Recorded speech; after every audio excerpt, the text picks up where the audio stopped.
Okay, Elks Central, September 28th. Edmonton wins against Saskatchewan 27-25. The Elks are back. Season is not over. Big win. Huge win. Give us a Jameis quick. Come on now. Oh, wait, hold on. Give us a eat 'em up. You know what's tough? Because I think it's pretty well documented. I'm a Saskatchewan fan. But, you know, I'm a proud Big J journo. So I'm sitting there tweeting for ElksNation. And I'm just sitting there thinking, like, I'm the fakest guy ever. Like, Declan, this isn't you. Like, you're a Saskatchewan fan. Like, I'm sitting there in the stands with my dad, went to the game with him, and I'm sitting there with my head in my hands, but I'm tweeting about how the season's still on for the Elks. But the thing is, like, part of me does believe it. I really am. It's not a split allegiance. It'll never be, but, like, this is ElksNation. Yeah, I'm all aboard. You know what I mean? And I was so happy to see the guys get this win. The big one. And we didn't have a chance to talk about this on Elks 101 last week. And maybe we'll talk about it a little bit more tomorrow. But obviously, tragic passing of Larry Thompson, and a guy who, I mean, he lived out his childhood dream. Like, as a kid, first things first, like, you want to play for your favorite team. You know what I mean? Like, you want to be on the field. You want to be that guy. But if you can't do that, because so many of us are limited with our athletic capabilities, hand up. Yeah, 2 or 3 of us. Yeah, you want to own the team.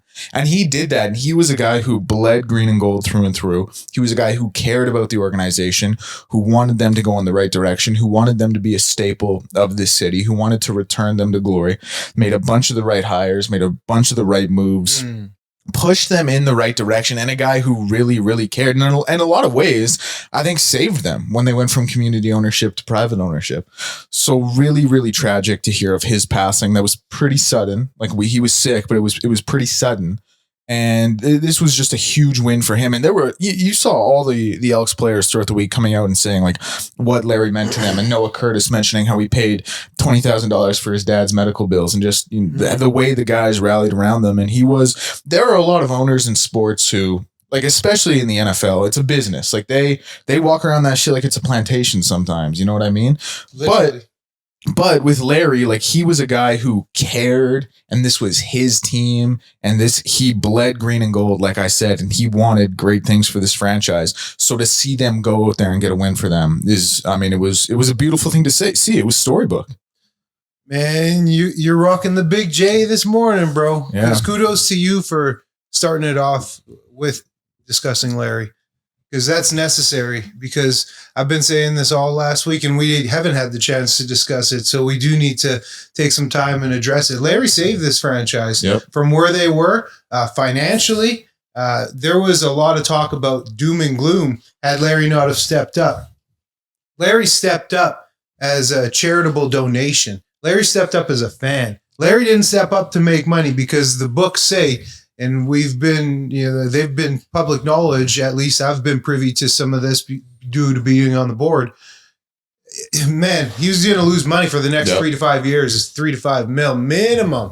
So, like, he did this to save this organization because he had the means to, and because he had the passion to. And you're right. The fact that it's a blessing, because a lot of people, it's down because he wasn't able to see it through. Right. And we're just starting to see the turnaround. We really are. We're starting to see, as you mentioned, the right hires. He did it all. The right people in place. The foundation is now set because of Larry. And I say to people when they say, he didn't get to see it through, I still say, he still got to accomplish that dream, even though it was only for 13 months. The childhood dream that most likely none of us will ever accomplish, owning your childhood team that you grew up idolizing. Yeah, 100%. And you make a great point. Like, it's tough that he's not going to be able to see it through, but I hope he knows, and I hope he understands how much the fan base, to my eye, and from what I hear, was behind his vision and was behind what he was doing.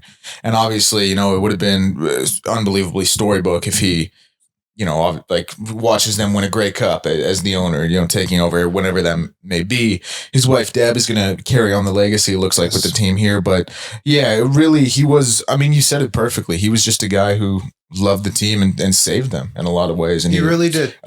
Big respect to him for that. And let's not talk about where this organization was, but the reality is the hirings and firings that had gone on with the board that was in place before Larry stepped up, and where this team was, and this isn't even about the name change, but everybody associated to the Elk was losing. That's all they did for the first 4 years of their tenure. That's all they did.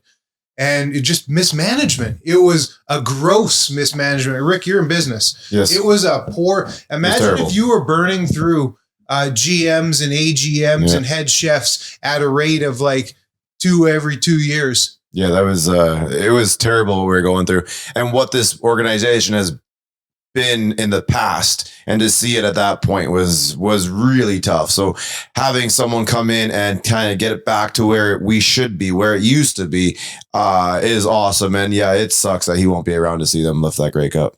100% well said. But they're in good hands. Like you said, Deb, like we got to talk about her as well, because now she's the one in charge, and they are in good hands. The family had a succession plan in place. They knew what was going on behind the scenes that nobody else knew about. So they're going to do things the proper way. And again, the foundation has been laid, and we see it. We see it from the top down, the proper hierarchy chain of command, Chris Morris to Ed Hervey to Mark Killam. And these guys, we see just how the team has improved throughout the year. Now let's talk about this game, because let's do it, baby. Yeah, that's a huge win. Now, the part of me, there are a few different, trains of thought here. The first one is kind of the obvious one that I think all these players and all these coaches were going to be thinking, that this game was like, you're not mathematically out of it, but boy, you can't lose anymore. Like, you got to win out. And obviously you got no help this weekend. BC beats Toronto. Winnipeg kills Hamilton 40-3, by the way. I don't know what's happening there. Virus effect. So no kidding. So things aren't looking great, but you're not mathematically out of it. You're probably, I was kind of working it out. Like, you at 6-9 here, you're probably going to have to go 3-0 the rest of the way. And you're going to need help. You're going to need one of BC. Much help. You're going to need one of BC or Winnipeg to go 0-3. And you're lucky because they don't play each other. Now, you could also have Calgary go like 1-3. And I don't know what the tiebreaker would be like. You play Calgary. If you beat them head to head, you'll be up 2-1. Or have them go 0-4, which, I mean, wishful thinking, but Calgary hasn't looked great lately. Yeah. And then obviously you're going to need Toronto to collapse. So much. There's a lot, but they're not even thinking about that in the locker room. So my point was, there is that element of them knowing like they're not mathematically out of it. They can still make this happen, albeit huge uphill climb. Huge. Another part of me was thinking like, oh man, this is really a little too late. Like, it's awesome to get a win against the number one team in the CFL. And, it was a team you played close the first time. But boy, you just gave 2 away before that. Ooh. And then here's the other thing. Like, Eddie, this, like, on that field, them boys from Saskatchewan were telling Edmonton, like, this y'all's Grey Cup. Like, you ain't going to the playoffs. This y'all Grey Cup. Like, beating us here right that now. Game too, though. Yeah, because Saskatchewan has not looked great the last. Them too early. Let's talk about the points before half. Hurt getting that 3. It didn't hurt, but it made it more of a game. But imagine if they actually held them down, because how much time was left when Sask had that ball that last possession? Oh, it was like 20 seconds. It was nothing. At the end of the first half. Yeah, first half. Well, I was ready. 30 seconds. I was ready to tweet like you held the 11-0. I was ready to tweet like you shut out the number one team in the CFL through 30. That's tough to do. That obviously didn't come to pass. They got that field goal, but it was weird. I was in the first half for the first like maybe 20 minutes or so, 25 minutes of game clock, 22 and a half, whatever it was. Half of me was thinking like the Elks are like the Elks are, they deserve to be up 11-0. And part of me was thinking like they're kind of lucky to be up 11-0 because Saskatchewan, I thought, shot themselves in the foot a little bit with the turnovers. And Edmonton wasn't really capitalizing. Like, they had the lead. But by the end of the first half, I was just thinking like, no, like you're up 11-3 on the number one team in the CFL. Like, Saskatchewan, they're not some vaunted offense. Like, they're a great offense, don't get me wrong, but they're not some like put 45 up every game. Gets going, 3. Yeah. And we saw that in the second half in that last drive. But I was the first half, I came out with it being like, no, like this is a good spot to be. Like, you're up 11-3. You held the number one team in the CFL to 3 points. Maybe you would have liked to finish a few more drives, but it's tough to be up in games, and it's tough to be up when this is the number one team in the league coming off a bye, knowing they just got spanked by Montreal, and they're playing with a lot of pride right now. Yeah. And the past, what is it, 2 years under Mace, the second half. So Yeah. good. They've kind of, And Craig Dickinson was like the king of that. Like they just would lose everything in the second half. It was unbelievable. Coach Dickey. Yeah, It was unbelievable. that was an interesting. What was it? 3 years he was there. That was an interesting tenure, though. And he was like, dude, the last 2 years, he was like, it was something insane, like 1-13 in the last 14 games. Like that's not actually the stat, but it was something crazy like poor. that. Have you guys ever seen a first possession like that for the Riders? And not even a first possession, just a possession where he throws the interception, then turnover, gets it punched out, and then goes back and throws another pick. 2 picks on one drive. I know, almost on back. It's hard to like. It's crazy. It was almost back-to-back plays. There was an AJ Ouellette run in there. Otherwise, it would have been back-to-back plays. And I tweeted that. I said, like, Elks interceptions on almost back-to-back plays. Not back-to-back drives, back-to-back plays. And not something you see every day. Like, that was crazy. Because here's the thing. Like, you just got bailed out by getting that. Because it was Kenny Logan who had the first one. Yep. Right? Fumbled it. Saskatchewan gets it back. You just got bailed out. The only thing you can do on this drive is throw another interception. Like if you punt, and they were deep enough there that it, I guess, could have been a long field goal. Although Lothar is just, and that's a big thing with Saskatchewan fans. He's hated by Saskatchewan fans. Like every week they're cut him. But I'm saying, like, you can punt it or you can stall it, whatever. You just cannot throw another interception after throwing one on that drive. And they do it pretty much the very next play. It was crazy. But to Edmonton's credit, I thought we've killed them for playing soft in zone coverage. And I still think they did in spots. But like they made 2 really good reads on those. And they were not great passes by Trevor Harris, but that's great read and great positioning and great film study that led to those picks there. Yeah, it is. And what a drop. And I know we have some nice highlights in our pack later on, but that was a serious play by the linebacker. What's his name? Mogensen? Brock Mogensen. Man. He had a game. He's First good. game out. I like Brock. I liked his game. I've been thinking about next year's linebacking core a lot, and there's some guys. I don't want to get too ahead of myself. There is, but depth. Yeah. You know what? Another funny thing is, my dad asked me. He was like, "Hey, who's number 50 on Edmonton?" And I was like, "Oh, that's Joel DeBlanco." And then I was like, "I feel like there's no one in the CFL who likes tackling as much as he does." And my dad was like, "Yeah, that sounds about right." And honestly, like the only guy I can think of that likes tackling as much as him was like Solomon Elamimi.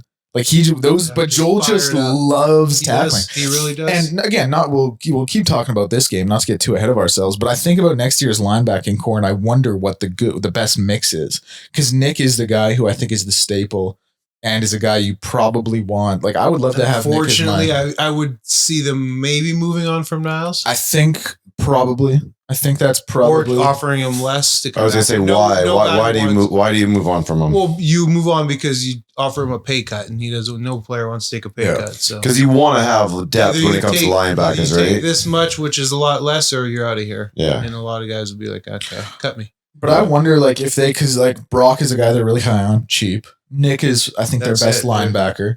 Joel is a guy who, Joel's still cheap. And then his last year, probably. You wonder who would run that Sam linebacker, and like Jalen and Kenny, I think have both played well with there. Because Niles he doesn't have a lot of versatility. Like he pretty much has to be your Mac linebacker. Unless you run like a 34 and run a Mac and a Mike, Man, you're hitting on all cylinders today, though, for real, Deck, because I'm glad you brought up the backers. Football guy. Because I'm glad you brought up the backers. I think people forget something. Who is the linebackers coach? He would be the D coordinator. Yeah. And the D coordinator has taken some heat this year wearing the D coordinator hat, but linebackers, look at the backers, JC Sherritt, who is an all-star linebacker himself and has been a linebacker coach, of course, in the league for 4 or 5 years up until now. Look at the products he's putting out there, man. He's getting production out of his position group. That's for damn sure. Especially when you lose 2 of your big guys to injury, right? And all of a sudden you got other guys coming in. And not only are they filling in, but they're succeeding. Fill in the stat sheet. Yeah, 100%. Next man up. Next. And this is like 4 of them we've seen. They're all ballers. This is awesome. Coach Killen kind of made reference to it in his post-game press conference. Like he said, like our defensive coaches and the defensive coaching staff kind of took some hits early in the season, but like they've rebounded well. Oh yeah, and like this is just exactly what we're talking about. Like this rotation of backers is really evidence of it. So it's good to see them playing well. Like there are still some things that need to be shored up, but like you're not going to play perfect 100% of the time. Like that's just, there's a human element. Like you're playing another good team. Like things are going to happen, so. I actually saw JC and Joel at this event on Thursday. And I said it to them. I wasn't shy. I was like, man, yeah, like had to keep it real about you guys early in the year. Defensively, you are bad, but where you've come, like JC, I told him, I'm proud to see it, man. And I had to give him his flowers big time because the improvement in the buy-in that you're seeing from guys. One thing I told him too was just the tackling. You know how much I'm on the tackling. We kill them every week. There was such an unwillingness to tackle. Guys were playing soft out there. You could see the trying to body check. Didn't want to get in there. You don't see that at all anymore. Guys are bought in. And you're seeing the results of it. When you told that to Joel, did he hit you with the it's because I wasn't playing? No. What I told him, because I saw them both separately, I just told him since you've stepped up, like you're balling, man. And initially, like there's some games where tackling wasn't totally sure, right? Yeah. He's in the right position, but he wasn't finishing. Yep. And he was fully aware of it. He knew. Yeah, for sure. He knew. But then I said, you look at your production the past 3-4 games, almost damn near double-digit tackles each game, man. Week in, week out. Some of the other things for this one, I noticed not every time, but the two big plays, not the one to OJ late in the game, but the one earlier to OJ and the one to Cam, and we'll get to the clips in a little bit, they were just beating up Saskatchewan's field side deep zone. Yeah, they were. Like it was, I wonder what they saw on film to target that, because they crushed them there. And there's a lot of open space. A lot of and Exume, who was the whipping boy last week, he wasn't out there. He wasn't out there. Yeah, it was a different lineup for the DBs. But still, like Kaon and OJ on those two that led to the scoring plays, they were so open. Like I wonder what they would have had to have seen in film study the week leading up to know they could exploit it, because they did. Like those two were picture perfect plays. Absolutely. And it was so like targeted. I'll nitpick, and Cody had pretty good numbers, no touchdowns, no interceptions, but over 300. What was it? 18-23 for 305. So you missed 5 passes for 300 yards. That's a pretty darn good ball. You would have had a touchdown if you threw a better ball on that first one to OJ. Oh, yeah, man. I know. That was such a bad ball. Like, good game, Cody, but if that thing is just even 2 feet inside, you put it so far to the outside where his footwork had to take him out of bounds. And he's lucky he actually got the 1 foot inbound. Yeah, he is. He kept his heel up. Yeah, that was impressive. I think we all love Cody, but I think it's also fair to say, like, he's not exactly a deep ball gunslinger. Like that's never really been his bread and butter. And even like plays like this, like it puts shows his all into the deep ball. Yeah, but man, good game. No, 100%. Justin Rankin, that touchdown he had, the one on the I think it was second and short, right? And he just I forget what it was yarded, but he just got the corner. He got the corner, embraced the hit from Roland Miller, and just that was a huge one. That was such a Justin Rankin-esque play. Like, because watching him, because I was sitting obviously in section W there on that east side, and he was coming right down that sideline right towards you. Yeah, and you saw him like bite down on the mouthpiece, put the head down. You knew he was going to initiate the contact with, I think it was Roland Milligan, and just get to the end zone and wasn't going to be stopped. And I was thinking, like, this is so Justin Rankin. Like, these are the exact type of runs he has. Like, this is the exact type of guy he is when he gets in these situations. Man, I wasn't there, but I can only imagine like the vibe when he scored that. Oh, probably from the Saskatchewan fans, or from Edmonton. Oh, it was crazy. Yeah. I wasn't there, so I bet it was just it was sick. I bet it was people just high fiving each other. Well, I was pretty I love that. I was pretty surrounded by Riders fans, obviously, because like visitors bench there, and they travel so well, so you knew you were going to be around them. You see. Oh yeah, but for sure, yeah. No, the crowd pop was right. Like this, I say it most weeks. Like this crowd. They want to pop. Ready. Like they're ready to pop, and plays like that. It's like that can's been shaken. Yeah. They're ready, man. Yeah, 100%. And overall, I thought like he only carried the ball 14 times, but he had like 6 yards of carry. Yeah, like it was kind of more of a quieter night. Not pedestrian. It was quieter because what was the totals? 14 for 82 with the 2 touchdowns. 137-yarder in there. Yeah. So that changes things up. Yeah, take that out. It's 13 for 45. Which isn't bad. Like it's good, but and there were we're so used to him busting every time. He can't bust every time, especially against a good D. I like that second one a little bit more because he ran into like a wall and kept his legs moving and powered through. I kind of saw it too. I thought he was going to get popped. And then the move he pulled out, I thought he was going to juke, but he spun for the finish. Because I saw it and I was wondering, is he going to take the hit or is he going to make a move? Because there is a possibility for the move. Yep. And he spun it. It was sick. Yeah. Sick finish. Saskatchewan had 3 sacks in the first quarter and 5 minutes of the second quarter. And that's when I said, like, man, this team has 11 sacks in 5 quarters and 5 minutes against you. And then Saskatchewan did not get another sack for the rest of the game. The offensive line buckled 100%. Offensive line buckled down, shored things up. They went to the sidelines, I guarantee, and said, boys, this ain't happening again. We're not letting them get off on us and embarrass us again. I promise you those guys said that. Yeah, 100%. Keyshawn Johnson ended up, this is another thing, like, I felt Saskatchewan, like, they moved the ball pretty well. Then would just stall and like miss a field goal. But I don't know, like you look at the numbers for some of the Riders offensive players, like Trevor Harris, he had 350 yards on 33 or 46. Watching the game, I didn't feel like that was a guy who had 350 passing yards. But Keyshawn Johnson, he had 119 on 8 receptions. Again, like didn't feel like it was that high. Tommy Neal and Sam Emilus, they both had over 60 yards. AJ Ouellette on the ground had 19 carries for 115 yards. Like pretty good totals put up against you. And overall, Saskatchewan, they got almost 500 yards of offense. But a lot of that was the 108-yard drive, and a lot of it was that 81-yard drive there at the end of the game. Like, that's 189 yards right there. Obviously, those are also 2 scoring drives, so, like, I'm not just saying let's eliminate those, but it felt like for the majority of the game, Edmonton's defense played a lot better than what the total offense would suggest.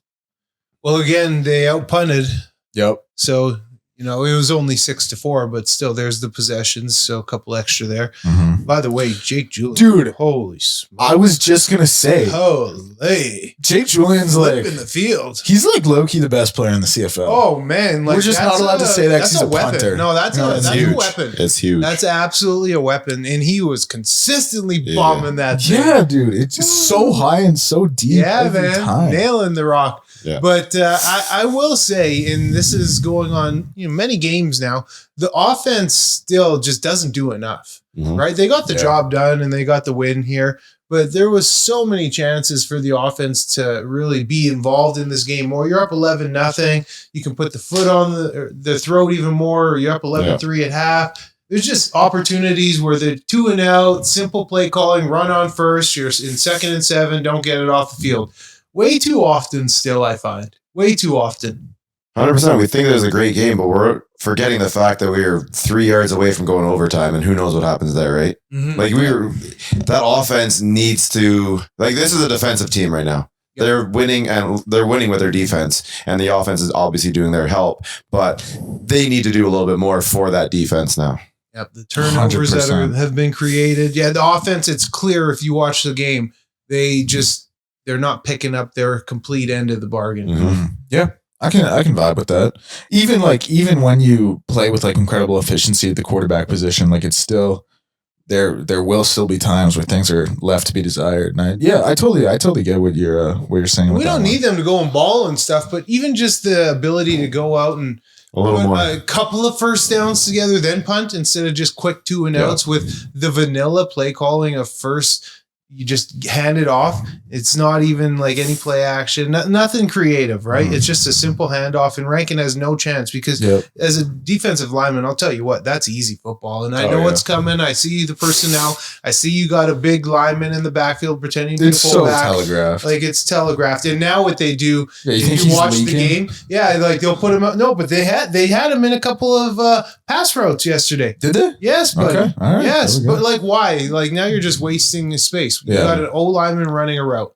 Like, that's a waste. That's a waste. Feed him. There's nothing. It's a waste. No, there's nothing an offensive lineman wants more than to get that. They're only doing that though because it's a different one of their only hopes to run the ball is to have an extra O lineman in. So now instead of it being so telegraphed, he's in there every time. Now they have to leak him out a couple times to make him pretend like he's a threat. But it's a waste. Yeah. And if that's the only way you can run the ball by bringing in an extra big to pretend to be a fullback, that's a problem. Yep. That's a problem. 100%. One last one before we get to the clips from me. Anyway, JJ Ross is so awesome. Like he's so good. He is good, dude. I can't. How is he a He's practice stud, bro. practice squad player?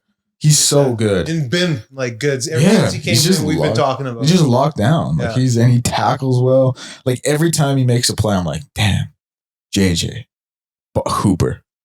You see him go for that Tyrell Ford hit? Yeah. The little like he reacted to it late and just kind of scooped under it, but he went for it, man. No, he did. Okay, do you guys have any other thoughts before we get to the clips here? Man, let's bang these out. We got a lot here. All right, what's the first one we got here? First one we got here, we're gonna go with. I haven't watched anything on screen here, so I'm watching everything on screen for the first time. Oh, this was Brock's interception. Brock Alaka. Huge drop here. Yeah. And actually, Suits from the tight view. I don't know if we'd be able to access that, Rick. I think we did this one. But Suits even talked about his drop. And just check it out. He takes a couple steps to the right and then comes back. Totally reads Trevor Harris's eyes in his drop. Go right. Yeah. Bring the hips, that's perfect. Turn the hips back. Come underneath. That is a textbook. Trevor thought he had him. Oh, yeah. But late, watch when he flips his hips. One more time. Right there. Boom. Yeah, beautiful. That's textbook. The ball. That's textbook. Yeah. If there are any young linebackers out there who are trying to get better, like with their zone jobs and in pass coverage, watch that clip right there because he did everything. He did everything by the book on that one. And Brock's a guy like who they really, really like, and he also, I don't know how many tackles he must have had in the first quarter with just running the ball up the middle and him just being there to wrap, but he like involved with the plays, and obviously on that one. Textbook drop, like you said. In the CFL, you need linebackers that are able to move like that to drop into coverage because we know it's a passing league. You can't just be a complete thick plug up in there. Well, you gotta be able feels too wide, man. You gotta get out there. Joel, that's why Joel has a success because you can. Well, and it's funny because we doing the clips last week from last week's game. Like there was Joel kind of missed his drop in coverage. And that was the one that led to the completion against Jalen there. Right. Jalen did not. That was another one. Yeah, that was another one. They shifted things around. And it's very strange to me that last week, that kind of felt like a must win. They go with Jalen Williams at defensive half, run Cordell at safety, keep Kenny Logan as the backup Sam for Jalen Garnes. This week, they run Garnes at safety, Cordell at that defensive half, and Kenny at the Sam, Jalen not on the field, which makes sense. I don't think he played badly, but he was kind of up against it, and he didn't have a great game. But that alignment is funny to me. Like, I think Kenny is much better suited as a safety, and Shaylin is much better suited as the Sam. Like, you want your Sam to be a little bit like thinner, a little bit quicker, someone who's able to fly around on that strong side of the field. But Kenny, even still, seems just a touch undersized for that Sam, and I think he plays safety better. And I think Shaylin's very versatile. Honestly, all three of those guys are pretty versatile. But I think the best alignment would have been Shaylin at the Sam, Kenny at that safety spot, then Cordell as D half. Now you're not saying all this about Kenny because he's the one that got in the face from the backup quarterback, are you? No. Was that Kenny? I think it was. Kenny. I think it was. Boy, but that's a huge quarterback, though. Yeah, like he's a big. Yeah, he is. He's got to be. I don't know what his dimensions are. He's like 6. They say 6'4", but yeah, he's probably 6'4", 6'5" ish. Probably a little bigger than 6'4". 230. Oh man, they say 240. I say he's 50 upwards 60. Really? Yeah, he is big. Yeah. He is big. And he just powered. He was taking him on those like. Oh man, that one he wanted it, and his feet got tripped up because he tried to put so much power into it. If he connected like cleanly because he kind of missed, boy, he's gone, and that's a highlight reel. Oh, actually, let me get one more before we get to our next set of clips. On that last drive, what were you guys thinking? Like, what was running through your head here? Oh, because buddy. I was thinking, I was ready to tweet. It was 24-12 with 2:14 left. If Saskatchewan booty came back hole and got tied clinched, buddy. I know I'm not the only one. I wanted to make sure that. I was checking to see if that clock was regulation. Is that thing going? I was watching that clock, man. Dude. And this brings up another fun little conversation because they obviously have that deep one to OJ to what feels like ice it. They end up kicking the field goal there after Saskatchewan takes their timeout. But with the rule change, with the auto clock coming in. Like that last 3 minutes was a CFL's last 3 minutes. That was a no lead is safe. Anything can happen. you wonder with the rule change, We'll like, see. are we gonna? What is that last 2 We haven't minutes even going to look like? discussed that because that news broke right Yeah, after we we'll finished last we'll week. probably go over more of that That's what I tomorrow was- yeah, on we'll have to talk 101 about- we'll get We'll have into to talk that. about because it'll be tomorrow. there's be a good conversation. But it was there. 20. It was 24-12 with like 2:14 left, right before Saskatchewan got their touchdown, and then there's a real chance Saskatchewan can tie the game 27-27 with no time left on the clock and send it to OT. That would have been. We should have talked about that more, because that would have been a monumental collapse akin to what we had seen the past 2 weeks. For sure. And they kind of got bailed out. But I don't want to say bailed out because you have to That's stand fair. tall on the 2-point conversion. But it was kind of Trevor just missing the pass more than it was great defense. And maybe, How about the strike to get him down there? That was huge. like getting that field goal was massive for us. That's when the offense steps up and like does their part. You know what Saskatchewan's doing. You know the game was about 5 points at that point. They're gonna get the ball right away. They're gonna come down. They can score a touch. We need points here. They got 3, made it 8, made the 2-point convert. Exactly what you need. But yeah, we'd like a little bit more previous in the game so that you don't have to go down to the last little bit. Yeah. And that group, it was kind of that Chalin Cordell side of the field that got torched on that real deep one to open it up for Saskatchewan. got him down there to whatever it was, 15, 16. So, listen, credit to Edmonton because like they had just lost 2 games, kind of not like in that exact fashion, it's but they've given 2 late, games away. late fashion. So it's nice to see them win one. But again, you still give up the touchdown, and it's kind of, I don't remember what the pressure was like on the play. I was obviously on the far side. It was the other end zone. I don't remember what the pressure was like on the play, but from my vantage point, it was just Trevor whiffing it on the looked like pass. a big miscommunication. Yeah. Like Yeah, he Trevor just- threw it, kind of fluttered one up deep, hoping for I don't even think anyone ran a corner jump route. ball and I think it was to Yeah. Joju. He cut the route off. That's short. big receiver. You got to hit him. Yeah. It was, yeah. Okay, what's the next clip we have? We're going to the other pick here, I believe it is.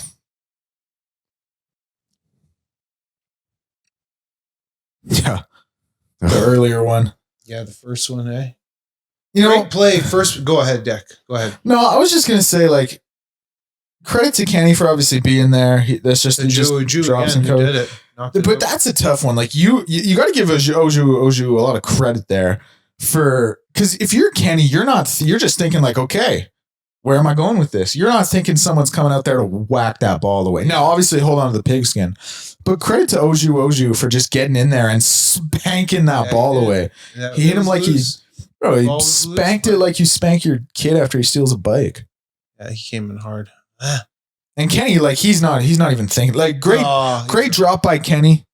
We'll watch it here. We'll see him just a blitz. drop. Yeah, we'll see him just drop. Under it. He makes a good read as well on Trevor. He rotates his hips as well because he's Very similar to the first. very similar to interception, Brock's. How he comes under. Yep.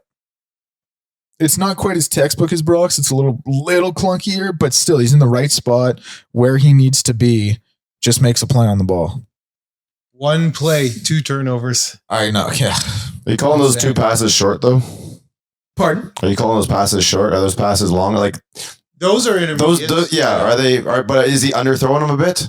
No, Trevor, what he does, and he actually was hitting him later in the game, he really is nice at teardropping it right over that guy. So Just dropping a he bucket. knows there's guys there, Yeah. probably not knowing the depth that they have where they're able to make that play, but he's excellent at just teardropping it right over that layer of linebackers usually. Another thing for the Elks, and I'm not going to say they got bailed out on because that wasn't it, and they played great defensively. But Trevor, like he's not a gunslinger. He's old. He's not the most durable, but he's accurate. Like that's his thing. He is an accurate quarterback, and he was skipping a lot of balls short yesterday. Like he was putting a lot right on the turf, making his receivers trying to pick that one up off the grass. Like his final numbers, like it was 33 of 46. So he threw the ball a lot, and 33 and 13 is not awful when you throw the ball that many times. It's not great. It's not How awful. many It's a little above attempts average. did Uyet have? AJ He had Uyet? 19 Wow. 19. So they for 115 yards. because I knew he went off. So 46 pass attempts and 19 with AJ just in itself right there. That's 65 plays. that's a lot of plays. Just 65 plays. plays. And there's more to be had. Didn't some other guys get some touches too? Yeah, Mario Anderson, Trevor Harris. So like, wow, that's on a break. A lot of snaps. Tommy Stevens with the TD, big boy. But yeah, he was just like, he was skipping them short like a lot. And I'm actually surprised looking now, he only had 13 incompletions. I guess that makes sense when you throw the ball 46 times. But it seems like of those 13 incompletions, like 10 of them were just skipping them short on the turf there. And to my point, like that's not something he really does. Like he is an accurate guy. That's his pretty thing. pinpoint. Yeah. What he's known as. Yeah. All right. What's the next clip we have here? Now we have our big touchdown here run by Rankin. This was such a good play.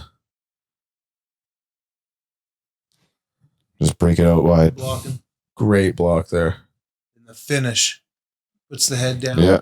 Knew you were going to get touched. Got to Yeah. put the head down and fight. If you want the touchdown, you got to do it. This is what I'm saying. Like when I saw him break it, it was about right here. He like bites down on the mouthpiece and he's like, I'm just going to get there. Initiates the contact with Roland Milligan So and just puts his shoulder through to finish. good point, Deck. We're going to tomorrow in Steele's Reels highlight Carter O'Donnell. What number? Yeah. Look at him in this play. 64. He's taking two guys here. He takes two. He's got two guys sets there. the edge. The footwork, go back to the beginning because this play starts with him. Yep. This play, look at the footwork to get around, the back pedal, lay around, get the hips around, then gets two, a hand on each guy. Yeah. And he did it a few times in the game. He's rugged. He's nasty. I can't wait to talk about him tomorrow. And just like, man, the rook coming in out of the NFL, haven't spent time, but he's still a rook up here, coming in with an impact at the right guard position. And I was going to say, like, we talked about Brock and his drop there and how that was textbook.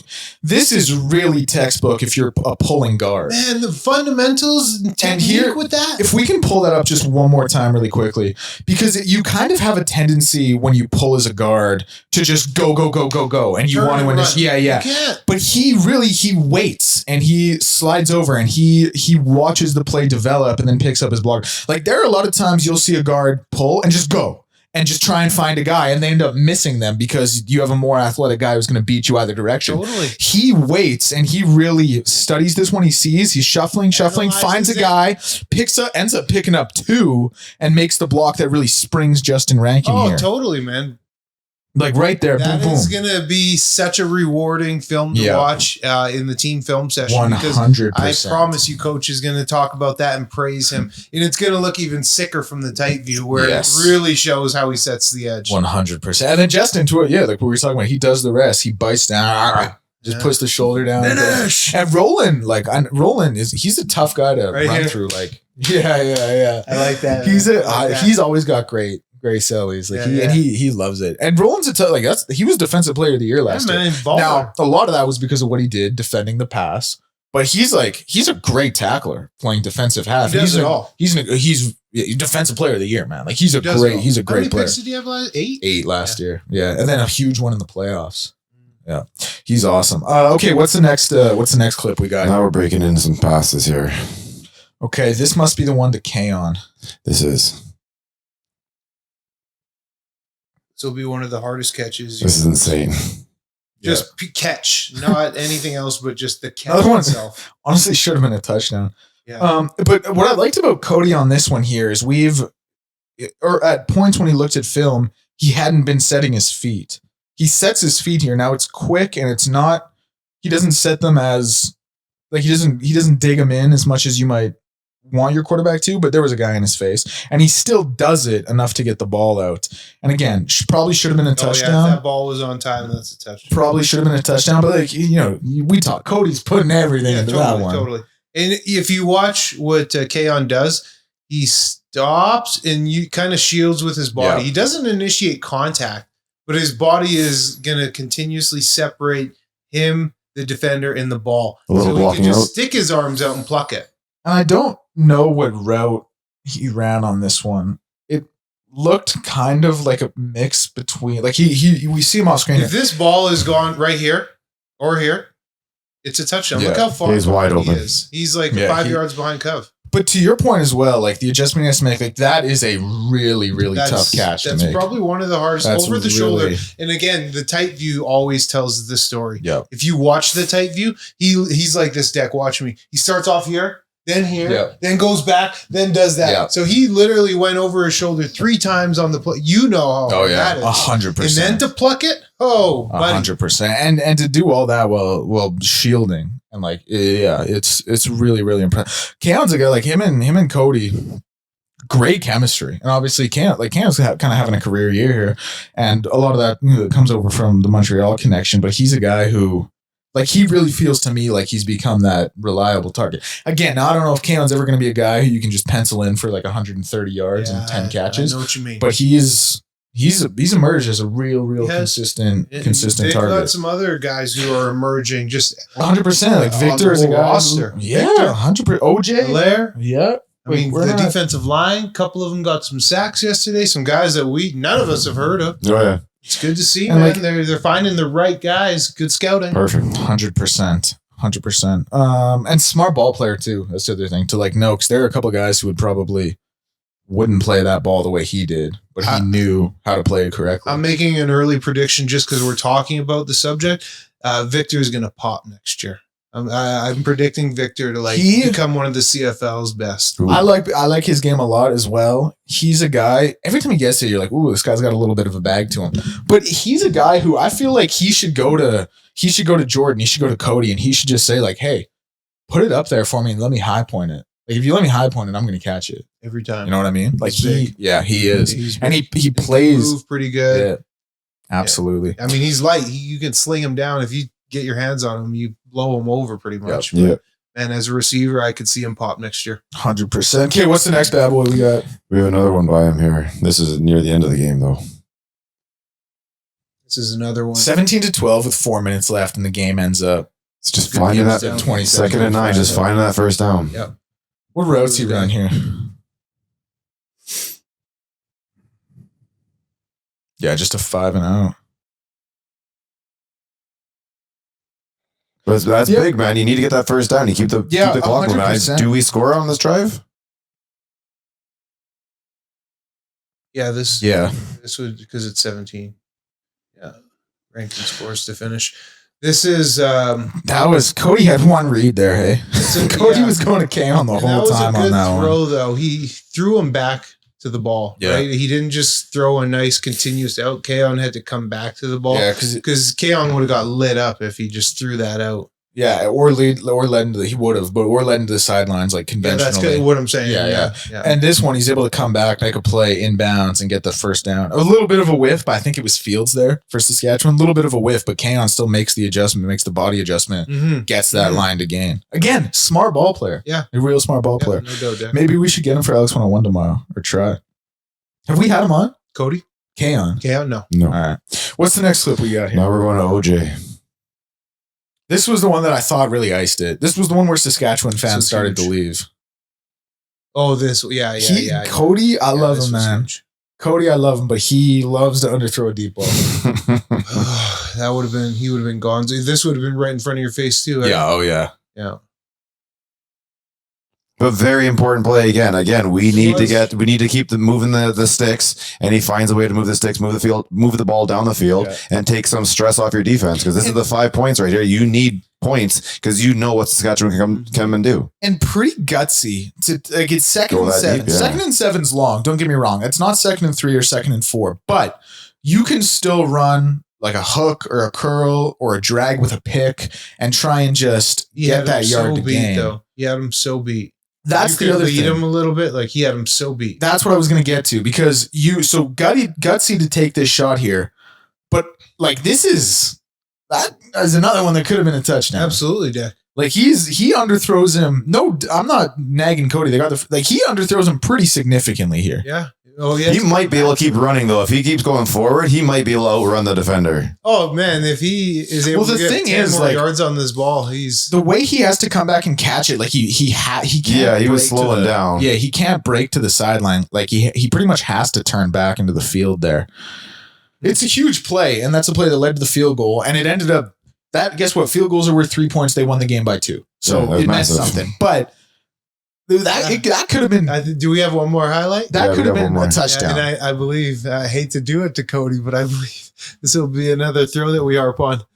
And that's why I got this big smile, because boy, We He watched could him have all had some better. numbers if Yeah. he hits on these. And he's putting everything into that ball. Look at that. too. Look There's at no one there's around no him. one around him. for Nobody 50 there. yards. Just put it on him inbounds. Don't carry him out of bounds. Great completion, but just don't carry him out of bounds. Did somebody fall? Like, where is the defense on this? See, this is what I was talking about. This is when they were really killing them on the deep zone. The deep zone. This one's actually boundary, but I was going to say deep zone field coverage. But this one, yeah, how he got there, that's just busted coverage. That's Onyeka not knowing where he needs to be. Who's on? Which number is Onyeka? 31. Yeah, he's got to get over because they got the under. Yeah. Corner stays with the under down there. But I hate to not to rag on a guy who went, what was his total again? Not to rag on a guy who went 18 of 23 for 305 yards. You probably should have been 18 for 23 for like 340 yards and 3 touchdowns. Yeah, seriously. You know? And listen, you guys won the game. That's what it's about. But these are 3 deep balls that were pretty Really missed. They were missed. They Yeah. were missed. He made the completion, but they were missed balls. And when your defense is playing this well, you need to get those. Yeah. Yeah, and listen, like they led to scoring plays. You finished drives. You took some time off the clock for sure. But your box score could have looked a whole lot better. And here's the other thing: like they were able to, they got the field goal on that one and 2 touchdowns, but it's not guaranteed. Like you're not guaranteed you're going to drill another 40 seconds off the clock into the end zone. So let's not underfill those balls. And this is Cody. Again, love him. We're pro Cody Fajardo, obviously. You're trying. Like you're putting everything into those throws, and they're still coming up a little short. Yeah. No, I'm not. Here to nitpick after I beat the counted number the one. yards on one deck. It was like a 25-yard throw, and he had to still bring him back. Everything I got. We're not here to nitpick when you beat the number 1 team in the CFL. But if we were, This is what we'd say. you're really trying to get those deep balls complete, and they're falling a little short. Yeah. I don't know. It's all love. It's all love. And we can laugh about it because he got the win. He hit It's it, a win. and they won, but he did hit the passes. But it's right. Yeah, 100%. If he didn't, then we can really come down critically. But he hit him. So we Yeah, can hey, laugh listen, at they were Joe. completions. Let's go. It's also interesting to go back and think like, how many wins we leave on the board because of those underthrows. Ooh. You know? But then you're kind of painting Cody's the problem. I don't think. No, there's a lot of reasons why we lost some of those losses. Well, there's 3 wins. There's a drop pass by Keon. Yeah. And there's Drop pass 2 by late kicks. Hilaire. Yeah. So then, boom, well. there's 3 wins right there. That puts you at 9. Yeah. Well, yeah, because your record would be right now like 9-6, I'm saying. conceivably. The season turned around. You know what when Cody 9-6 went would in. be? You'd be second in the West. Mm. You'd be hosting a playoff game. We're here to talk about the positives. Dang, Dak. Look, that still is a positive, man. We're going forward. Where were we last year? Where were we 2 years ago? It's much different right now. It's a lot better. There's a lot of excitement. We saw 30-something thousand people at that game, and they all know damn well that the playoffs are very, very thin. So that's not why they were there. They went there for other reasons and massive. Obviously, the owner being a massive part of it, but they're starting to show up for the green and gold again. You got to go through it. Got to go through it to learn how to win. Yeah. You really do got to go through the BS, go through the muck, and that way you learn how not to have that feeling again. Mm-hmm. And we don't have to talk about this now. We can talk about this on Elks 101 tomorrow. But just to really quickly lay the egg for you guys, I think this Elks team is going to be very good next year. And I think the foundation is there. Is there any... Cody doesn't have a contract past the end of this season. I assume he'll get re-signed. But is there any part of you that thinks maybe that's a little bit of the weak spot going into next year? Yes. Yeah. Yes. We talked about I think like we said this before the show, I think going into this offseason, you're looking at offensive line and you're looking at quarterback choices, opportunities, whatever you want to say, and in terms of making this team better. Because the thing is, defense is great. Cody underthrew those ones we highlighted. Got the dub. That's what it's about. Shout out ElksNation. Cody underthrew those ones. Trey probably would have just missed them. Respectfully. I like Trey. Like I'm the last Trey Ford guy on this podcast. I believe that, but like the evidence was there. Poor guy's just sitting at home, eating some scrambled eggs, watching football. He's taking a shot out of nowhere. I'm listening, and I say that as the last Trey Ford guy on this podcast. You're the man, bro. Okay, let's finish. That was the last clip, right? That was the last clip, yeah. Let's finish up with a little offensive and defensive player of the game. Then we'll get out of here. Yeah. Who you guys got? Start us off. Who do we got? Ricky. You know what? You know what? I'm a huge fan of him. We've talked about him before. You saw him last week, but I'm going to Blanco again, man. He's really helped solidify that defense when you have two massive injuries in two very important positions. He's stepped up. Rookie, learning as he goes, getting better every game. You got to point out a guy like that. 6 tackle game. Two special teams tackles as well. Ooh, Special that's huge. teams. It's not often you see pull. your starting Will, who's kind of one of your leading tacklers, playing special teams as well and getting in there and making plays. But he did it. So that's I like Joel as a he's one like kind of early in the season when we were talking about Nick. Like Joel's a guy who it could be most games, especially lately, because he early in his starting tenure, he had some problems taking angles and stuff. But we haven't seen that as much lately. Who do you have for offensive player of the game? You know what? We watched that highlight. That catch was extremely difficult. Where he caught it, the fact he had a defender coming up on, he knew he was coming, so you got that in the back of your head. But it's KGJ. Yeah, man. I couldn't agree more. He's my offensive player of the game as well.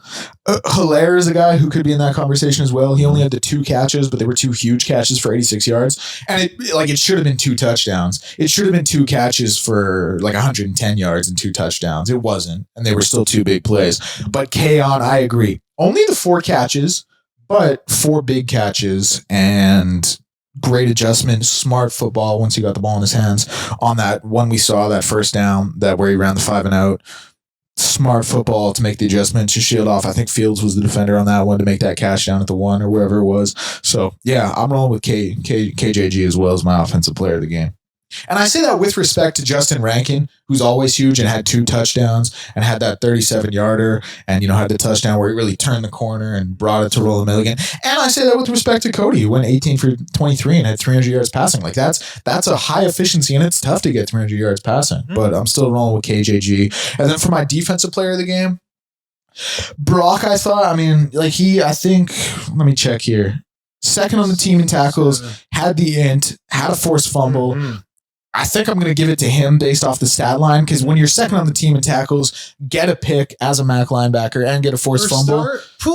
Like a second, I think. Is it a second? Yeah, second. He it might actually even be his third, but it's definitely not his first. He definitely came in. I could pull it up here actually.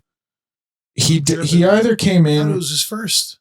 No, so I think he definitely started the Hamilton game, which he did. I'm with you. He might have started the Toronto game. Yeah. Yeah, that's he was very noticeable with his play, his production. That forced fumble, it was awesome too. Heads up play. It was beautiful. I want to say as well, I would have loved to give it to JJ Ross, because I really love watching JJ Ross play, and I think he's a really, really good, second for Brock. I think he's a really good defensive back. And I think, I watch him, I'm like, how was this guy on the practice squad for as long as he was? And it's weird to think about what the DB group looked like at the beginning of the season. Obviously, Bynum injured, but Manny Rugamba, who got cut after 2 games. Out there. Yeah. Pardon? Remember how little Bynum looked out there? Yeah. It is quite a change, actually. Oh, yeah. And it happens fast. Pro football comes at you fast. And even Charles Leonard, I think, got a start over JJ after Bynum got injured at first. So, yeah. I'm with you with Brock. He'll be my defensive player of the game. Shut up, Brock. Offensive player. Man, you got to go with the man, the tank. Yeah. The one you like to thank. I love him. Rank. I love it. The production is there. The electricity. He's the straw. He stirs it. The juice goes through him. Stirs it and you drink it up. I love it. Whoa. All right. Pause. Okay. Anything else we got to add before we get out of here? No, not at all. Enjoy the bye week. It's a good win. It might be a little too late, but it's a good win. It was for Larry. It was a big spot. Oh, for Larry. We're happy to see him do Way it. to show out for Larry. 100%. Fans, Team and players, fans. coaches, everyone. Yeah. Okay. Well, I guess without further ado, then we'll wrap this one up, and we will talk to you tomorrow on Elks 101.